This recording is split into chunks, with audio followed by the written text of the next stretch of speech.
Welcome back. I'm Zane. Welcome to Passionate Beauty Tales. When my phone lit up that night, I almost ignored it.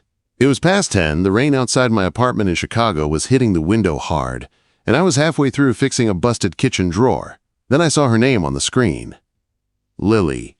She never called this late. Text, sure. Memes and quick questions and pictures of her coffee. But not a call. Not at 10:12 pages M on a Wednesday. I wiped my hands on a rag and answered. Hey, I said. For a second, there was only the sound of her breathing, not normal breathing. The kind you hear after someone has been holding it in too long. Ethan, she said. My whole body went tight. She only used my full name when something was wrong. I'm pregnant, she said. He left me. The room seemed to tilt. The words hit in that slow, heavy way that feels like they are still falling even after they land. I leaned against the counter so I would not drop the phone. Where are you? I asked. Home, she whispered. I did not know who else to call. That part hurt in a different way, because for years I had been the person she called for small things, flat tires and last-minute rides and bad movies. But this was not small, this was her whole life. I am on my way, I said. Ethan, wait, she said. You do not have to. I just needed to say it out loud. I am fine. I will figure it out. Her voice shook on the last word. You are not fine, I said. Do not hang up. I am driving. Keep talking. The streets were slick and shiny when I pulled out of my lot. Lakeshore Drive was a blur of red taillights and wet pavement. I kept her on speaker, her soft voice filling the cab of my truck while the wipers worked full speed. She told me bits and pieces. How she had taken the test 2 weeks ago. How she had tried to tell Mark, the guy the first already disliked on a good day. How he had said he needed air, grabbed his jacket, and never came back. He cleaned out his half of the closet while I was at work, she said. Took the TV too. Left the rent notice on the table like it was a goodbye card. I gripped the wheel tighter. Mark always wore perfect shirts and used words like chill and not serious. I had wanted to punch his perfect smile since the first time he called Lily cute for having goals. I should have seen it, she said. You probably did. I turned onto her street, a narrow block of old brick buildings and small trees. A pizza place on the corner. A laundromat that never closed. A bus stop with a broken bench. Her apartment was on the second floor above the nail salon. One front door, one chipped stair rail, one woman I had been in love with since junior year of high school. I saw some things, I said, but that does not mean this is on you. I trapped him, Ethan, she said. Those were his exact words. He said, I trapped him. I killed the engine and was out of the truck before the lights finished dimming. The rain was colder here, coming straight off the lake. I took the stairs to her door 2 at a time. Open up, I said into the phone as I knocked. The lock turned with a soft click. When the door swung in, Lily stood there in an oversized college hoodie and leggings. Her hair was pulled up, a few curls falling out around her face. Her eyes were red, not from full crying, more like they had run out of tears halfway through. One hand was on the door frame. The other rested low on her stomach. That small, protective curve of her fingers made everything more real than her words. I ended the call and slid my phone into my pocket. Hey, I said. Hey, she repeated. Her voice sounded thin in the quiet hallway. For a second, we just stood there. Rain hit the window at the end of the hall, and the light above us buzzed. I saw the rent notice taped to her door frame, edges curled from damp air. I saw the empty place on the wall where a TV had hung when I came over for game nights. You should have texted, she said, almost like she was sorry I came. It is late. You work early. You told me you are pregnant and that he left, I said. There is no text for that. Her mouth trembled. She looked away toward the stairs, like she was thinking about running. I am fine, she said again. You are standing in a doorway holding back everything. I answered. That is not fine. Her eyes met mine then, dark and glassy and too tired. What are you doing here, Ethan? She asked. The question was simple, but the weight under it was not. I wanted to say everything I was really doing there. That I had been in love with her since she stole my fries at 16. That every guy she dated felt like a countdown I could not stop. That when she said he left, a small, ugly part of me felt relief mixed with the anger and fear. Instead, I stepped 1 foot inside and nodded toward the notice. "I am starting with taking that down," I said. "Then we sit. Then we make a plan." Her shoulders dropped a little, not relaxed, just less locked. "There is no plan," she whispered. "There is just a baby and rent and daycare and my mom pushing me to move back to Indiana and Mark in another city pretending we never happened." I reached up and pulled the notice from the frame. The tape ripped with a harsh sound that made her flinch. "There is you," I said, "and that kid, and me." She swallowed. "You do not have to say that," she said. "I am not saying it because I have to," I said. "I am saying it because it is true." She stepped back, giving me room to come inside. I kicked off my wet shoes by the mat. Her living room looked the same and completely different at once. Same gray couch. Same leaning houseplant in the corner. Same stack of books by the window. Different air. Thicker somehow. Heavy with what now? A cardboard box sat half-packed near the coffee table. A few of Mark's shirts were thrown on top like she could not decide if she wanted to burn them or mail them. I held up the notice. "How bad?" I asked. She rubbed her forehead. "I am behind," she said. "Work cut my hours this month when they changed the schedule. Insurance is a nightmare. I have some savings, but it is not enough for everything. Rent, doctor visits, food. When I told Mark, he said he was not ready to be a dad and that I was selfish for not getting rid of it. Then he left. 2 days later, this showed up. She pointed at the paper in my hand like it was something alive. "They give me 10 days, she said. "After that, they start the eviction process. I can go back to my mom's if I have to." She said that last part like it tasted sour. "You do not want to," I said. "It is not that I do not love her," she replied. "She just has opinions. Loud ones. She never liked that I moved here. She never liked that I picked Mark. If I show up pregnant and alone, I will never hear the end of it. Every choice I ever made will turn into a story she tells about why she was right."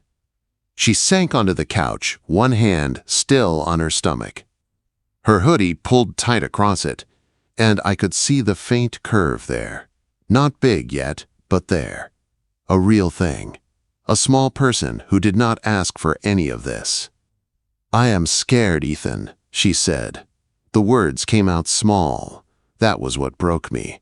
Not the notice, not the empty apartment, not the box of his things. That one true sentence. I sat on the coffee table across from her so we were at the same level. I set the notice beside me and leaned forward. "I know you are," I said.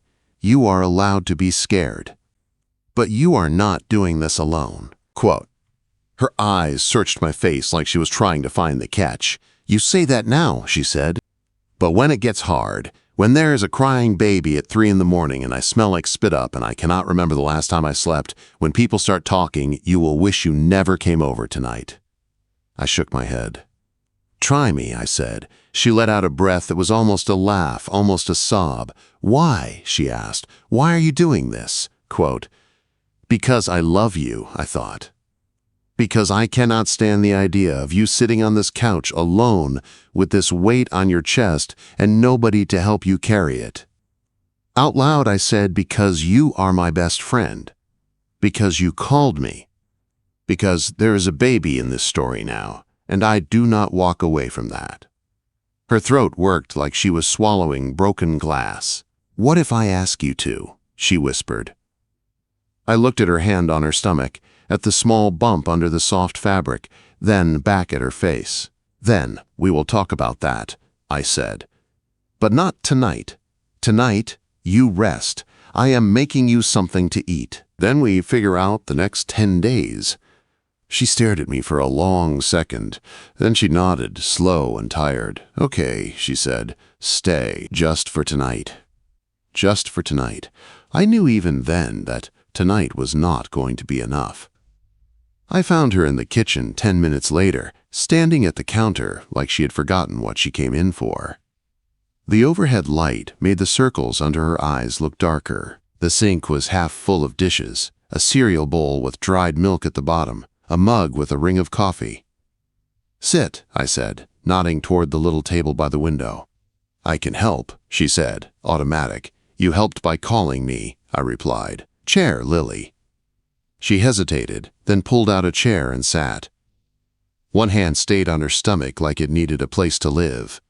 I opened her fridge. It was like my own most weeks.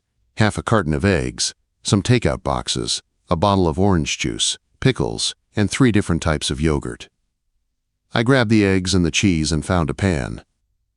"You are not a short-order cook," she said softly.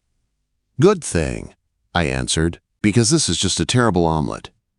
A small sound came out of her, not quite a laugh, but close enough that I felt something in my chest ease. The simple act of cracking eggs, whisking them, pouring them into the pan, grounded me.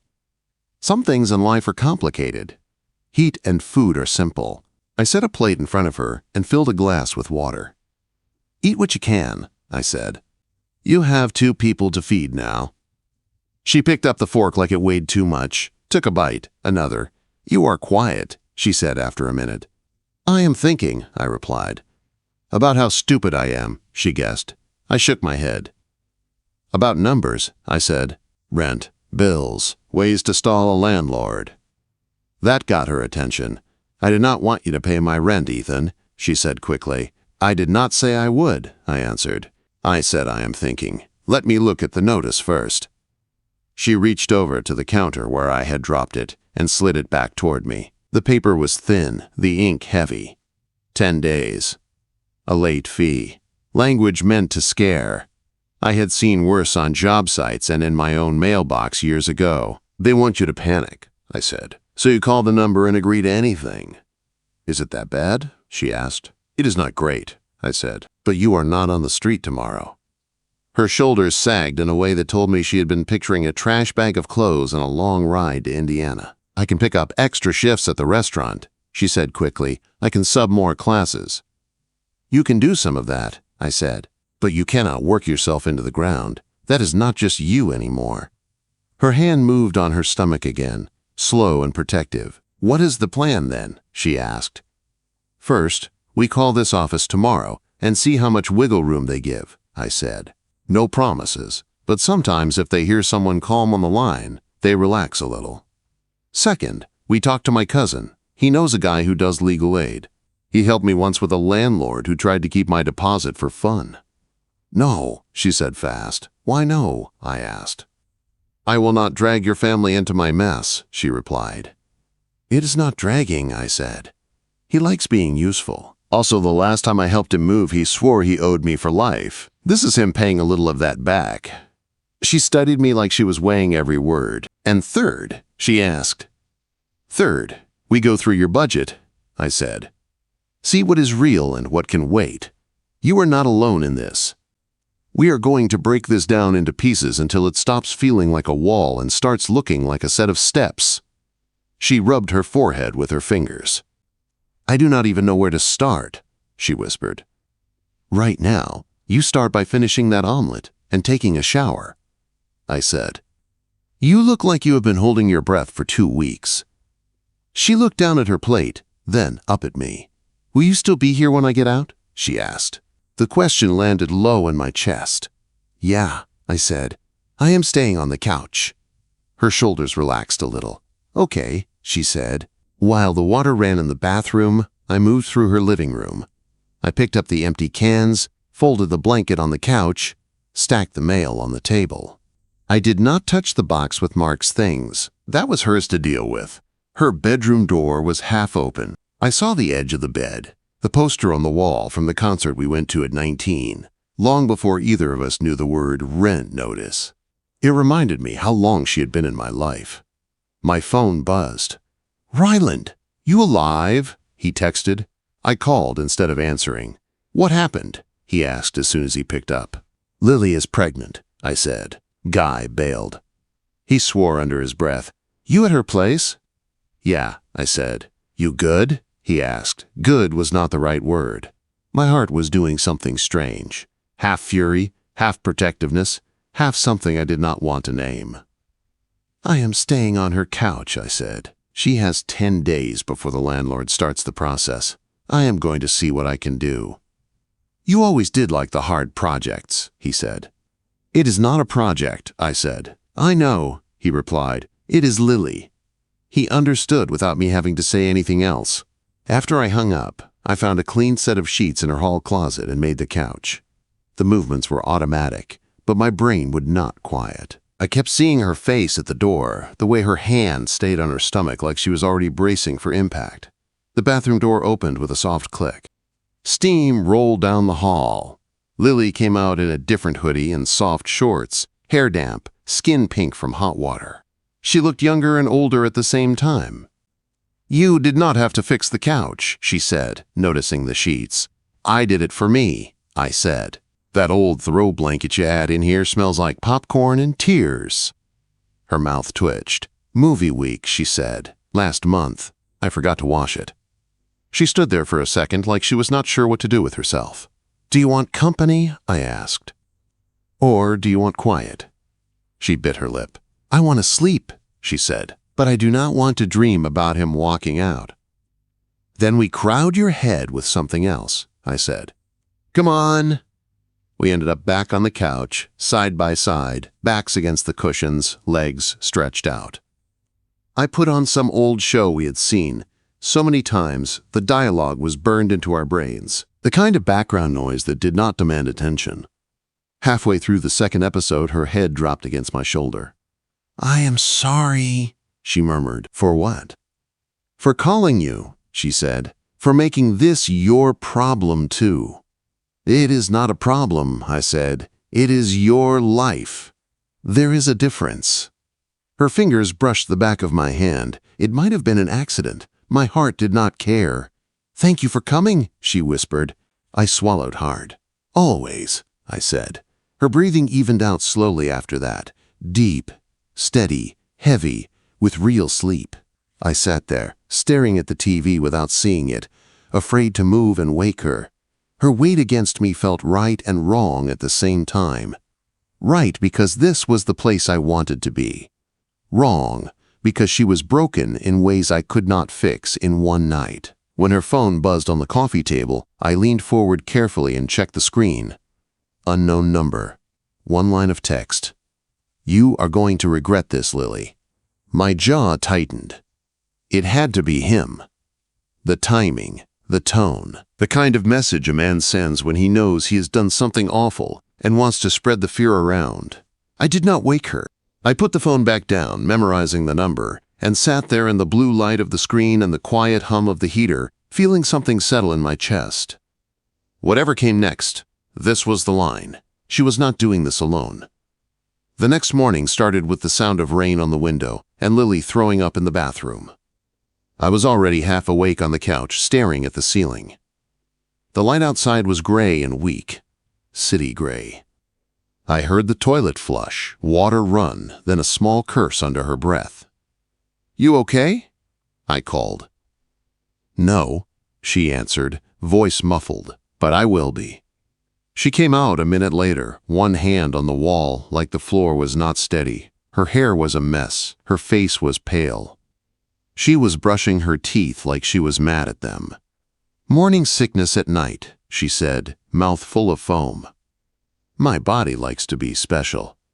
I sat up and pushed the blanket aside. Sit, I said. I will get you something. Quote, Stop telling me to sit, she said, but she went to the couch and lowered herself down slow. I brought her a glass of cold water. She took small sips and closed her eyes.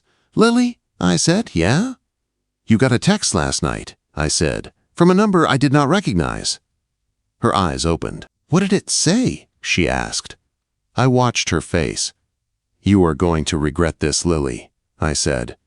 She shut her eyes again like the words were a bright light.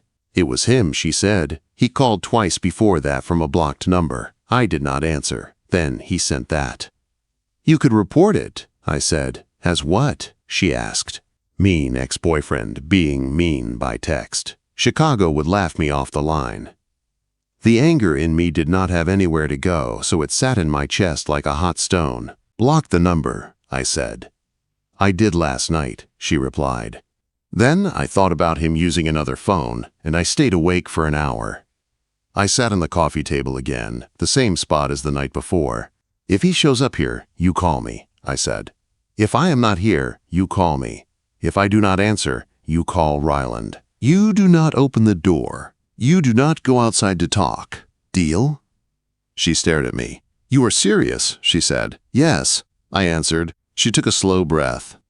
"Okay," she said. "Deal." We spent the rest of the morning in a blur of calls.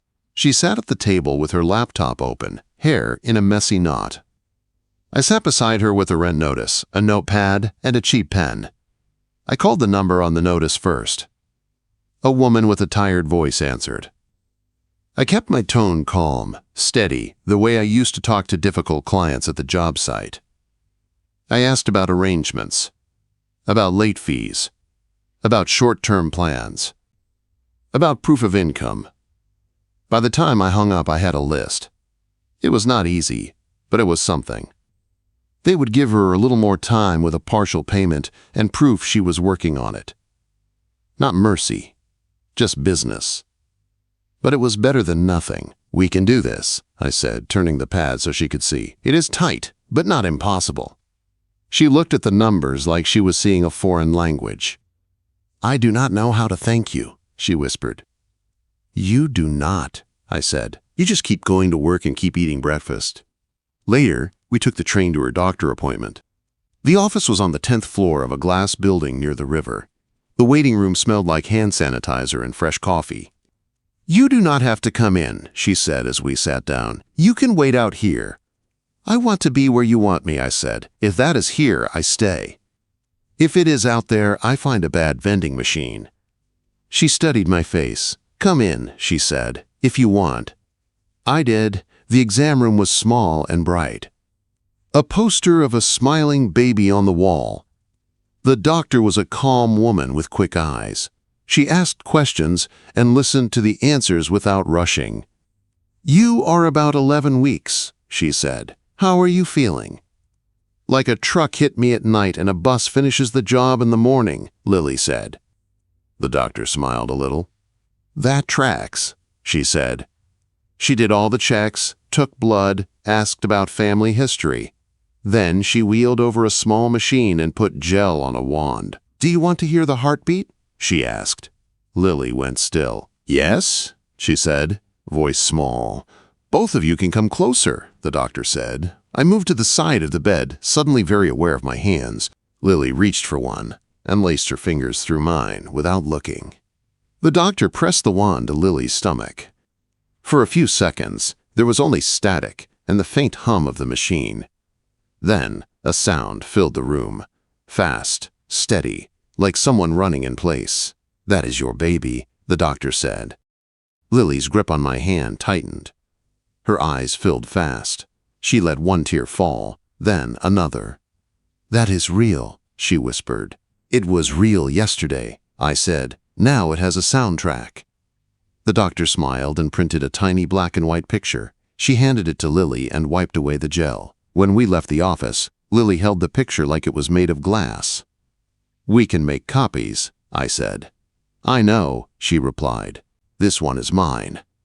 We rode the elevator down in silence. On the street, the wind cut between the buildings. She zipped her jacket higher.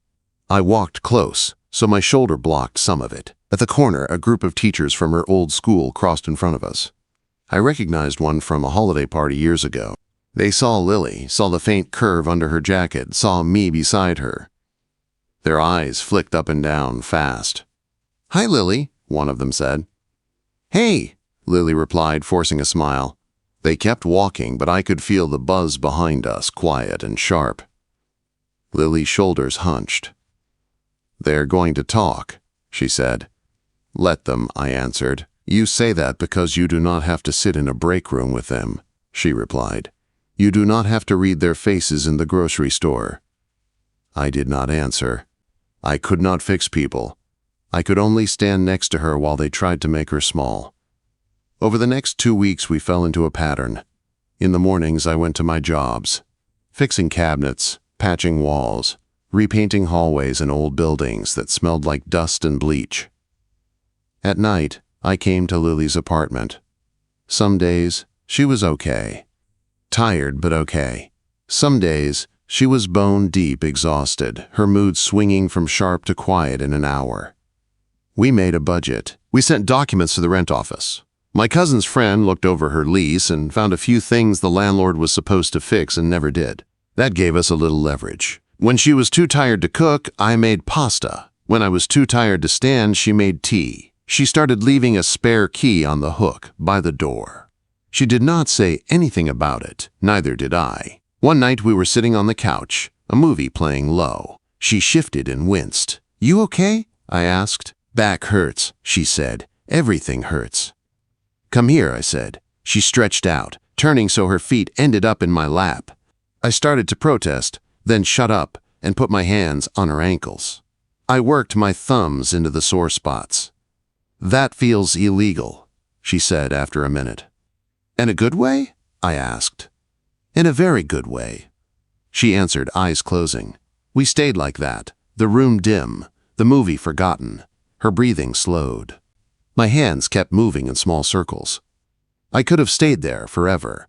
That was when everything shifted. 2 days later, I came by after work with grocery bags in each hand. The hallway smelled like someone burning toast. I unlocked the door with a spare key and stepped inside. Lily was standing in the middle of the living room. Her face was tight. Her eyes were red, like she had been crying for a while. On the coffee table, my notepad with all the rent numbers sat open. Beside it, the printed text from Mark, the ultrasound photo, all the pieces of the last weeks. "Hey," I said slowly, "what happened?" She did not answer that. "How many clients have you lost already?" she asked. The question hit me sideways. "What?" "How many people stopped calling you for work?" she said. "Since you started spending every night here." I set the bags down. "None," I said. "What are you talking about?" She laughed once. It sounded wrong. "Give it time," she said. "Chicago loves a story. Pregnant girl, contractor on the couch, ex-boyfriend sending threats. We are a soap opera now." "Who said something to you?" I asked. "Everyone and no one," she replied. "A look here, a comment there. My mom called. A teacher friend sent a text asking if it is serious between us. Mark left a new voicemail. He said, 'I am dragging you down with me.' He said, 'When this blows up, you will hate me.'" "That is not true," I said, louder than I meant to. "Maybe not now," she said, "but later. When work slows. When some building manager decides he does not want drama in his lobby and hires someone else. When my landlord thinks you are paying my rent and starts pushing harder. When my mom blames you for me not moving back." Her voice shook.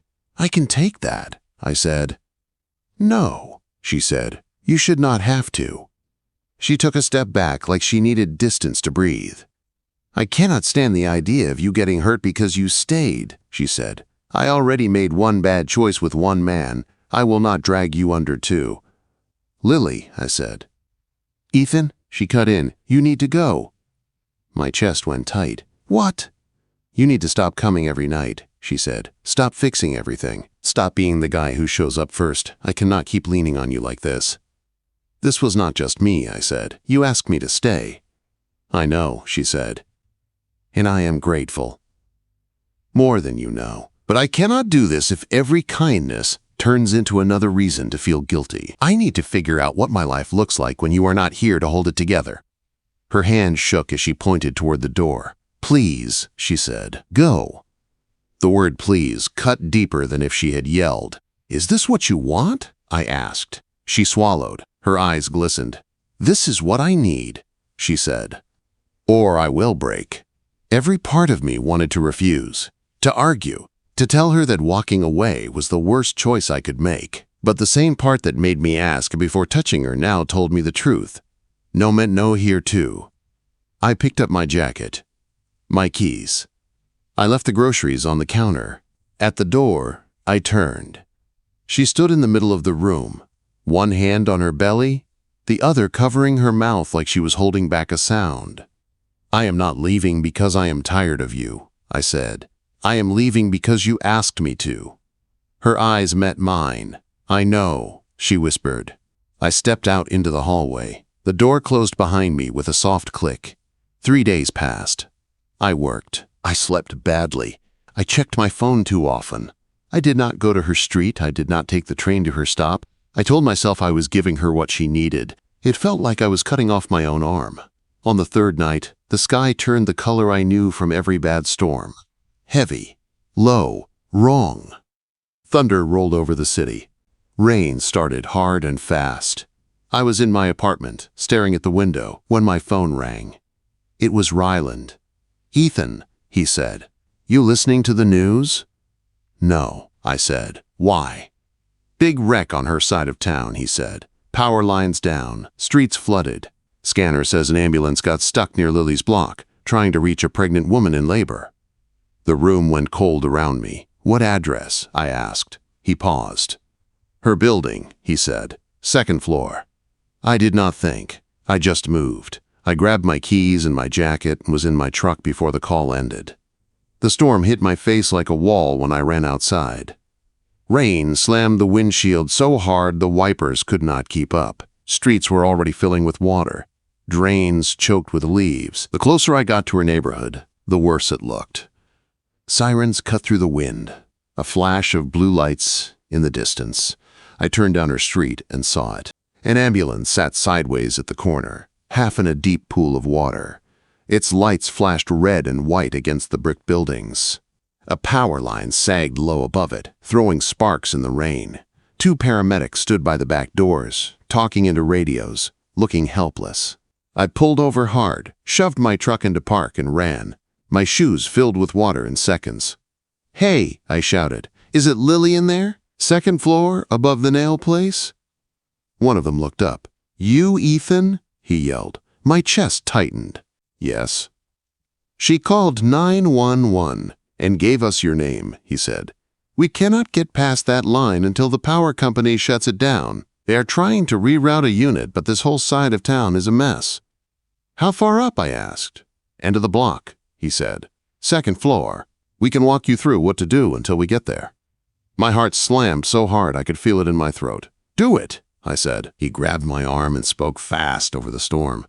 "Breathe with her. Time the contractions, towels, quiet voice.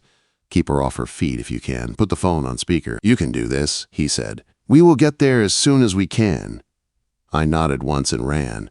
The wind pushed against me like a hand. Rain soaked through my jacket and shirt. By the time I got to her building door, I was shaking from cold and fear, and something else I did not want to name. Her front door was unlocked. I pushed it open and took the stairs 2 at a time. The hall light flickered once and died. I used my phone light to find my way. Her apartment door was half open. I heard her before I saw her. A low sound, torn from deep in her chest. Not words. Work. "Lily," I called. "In here," she gasped. She was on the floor of the living room, propped against the couch. One hand dug into the cushion. The other was clamped around her stomach. Sweat plastered her hair to her forehead. Her face was pale and bright at the same time. "You should not be here," she said when she saw me. "I told you to go." Quote. "I did," I said, dropping to my knees beside her. "You went into labor in a storm. That cancels every rule you made that day." Another contraction hit. She squeezed her eyes shut and groaned, body curling in on itself. Her hand found my forearm and gripped so hard my skin burned. "I cannot," she said through her teeth. "Ethan, I cannot do this." My own fear tried to claw up my throat. I shoved it down. "Yes, you can," I said. "You already are." I hit 911 on my phone and put it on speaker on the coffee table. The dispatcher answered fast. I gave her the address, told her about the blocked ambulance and the down line. "Are you with the patient now?" she asked. "Yes," I said. A contraction ripped through Lily again. She cried out, voice cracking. "That is her," I added. "Okay," the dispatcher said, calm and steady. "We are in contact with the crew near you. They are on their way around. You will have to help her until they arrive." "Is this her first pregnancy?" "Yes," I said. "Ethan," Lily panted, "I am scared." I moved closer, so our shoulders touched. "Look at me," I said. Her eyes locked on mine, wide and wet. "You are not doing this alone," I said. "Nothing happens in this room that you do not want. You tell me what you need. I am here. I am not leaving again." Her chin trembled. She gave one small nod. "Okay," she whispered. The dispatcher walked me through each step. Towels from the bathroom. Warm water from the tap. I moved fast, but I never took my hand off her for long. I kept one palm on her back, one on her shoulder, something she could hold on to that was not pain. Minutes stretched and folded. The thunder outside rolled over the building. Rain hit the window so hard I could feel it in the floor. "I hate him," she sobbed once when the contraction eased.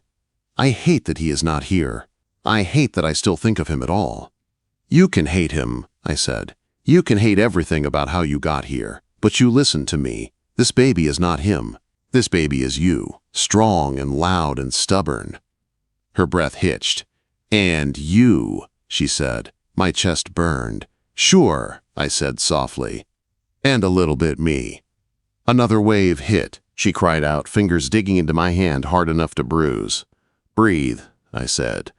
"You remember what the doctor said. In through your nose, out through your mouth. You are not alone." She tried. Not perfect, but enough. The dispatcher told me what to check. I did what she said, my hands shaking but steady where it mattered. "Ethan," Lily said, voice thin, "I am sorry." "For what?" "For pushing you away," she said. "For telling you to go. I thought I was protecting you. I did not think about how it would feel for me when you were really gone." Pain crossed her face again, but her eyes stayed on mine. "You hurt me," I said. "I will not lie about that. But you got to ask for what you need. I hear you. I always will." She let out a small breath that was almost a sob. "What do you need right now?" I asked. "You," she said. "I need you to stay." My throat closed up. "I am not going anywhere," I said.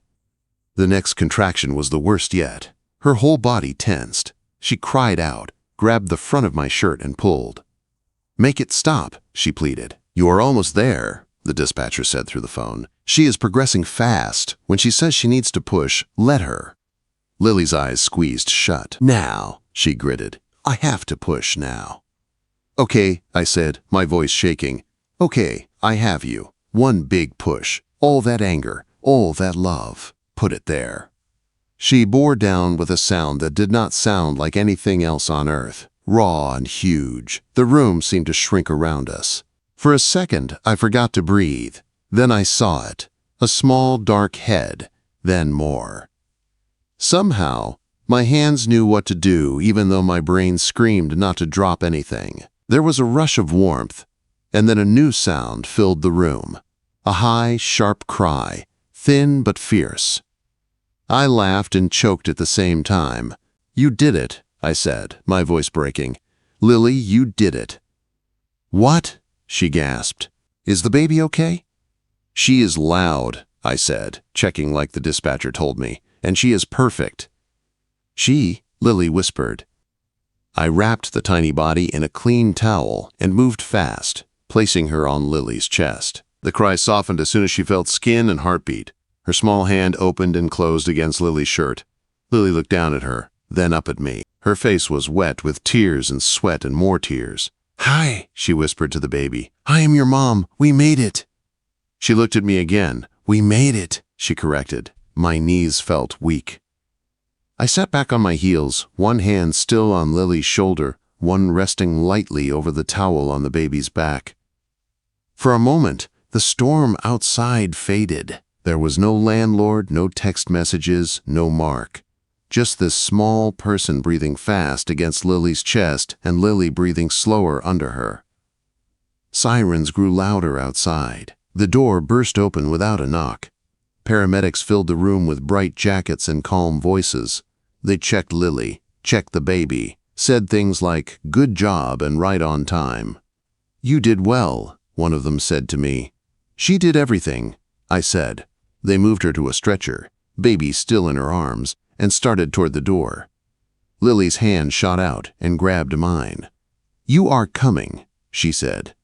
"Yeah," I said. "I am coming." At the hospital, after tests and forms and 2 bright lights, They settled her into a room.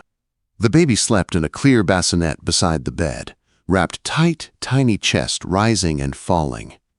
Rylan showed up with a vending machine coffee and a look like he had too many questions and not enough time. "You good?" he asked. I looked at Lily. Her hair was messy.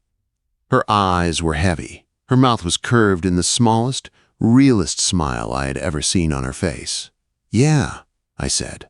"I am good." He clapped my shoulder and left us alone. Lily reached for my hand. "They are going to talk," she said quietly, "about you being here, about the couch, about the baby and who stayed and who left."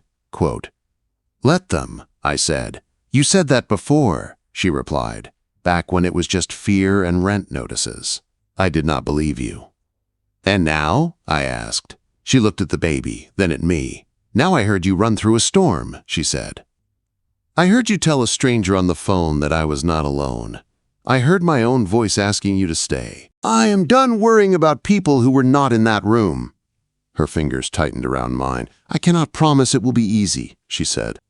"I cannot promise I will not get scared and say the wrong thing again." "I know," I said. "But if you still want this," she said, nodding toward herself, toward the baby, toward the idea of all three of us, "I want you here. Not as a guest on my couch. As part of this." My heart did something I had never felt before. It hurt and healed at the same time. "I told you that night," I said. "When you called and said you were pregnant and that he left, I told you you were not doing this alone. I meant it." She blinked fast. "I love you, Lily," I added. "I do not know how to say it fancier than that. I just do." She let out a breath that sounded like she had been holding it for years. "I love you too," she said. I think part of me always did. I was just too busy chasing the wrong kind of man to see it. We sat there, hands linked, the city moving on outside the window. The baby made a small sound in her sleep and turned her head toward Lily. "What are we going to name her?" I asked. Lily smiled down at our daughter. "Something strong," she said. "Something that means she never has to do anything alone." I nodded. "We will think of it together," I said. Later, when a nurse brought in more forms and the first wristband for the baby, she looked between us. "Dad's name?" she asked. Pen ready. Lily glanced at me. My chest tightened. "Write Ethan Brooks," she said. The nurse wrote it down like it was the simplest thing in the world. I looked at Lily. She looked at me. The baby slept, unaware of the storm that had brought us here or the man who had walked away.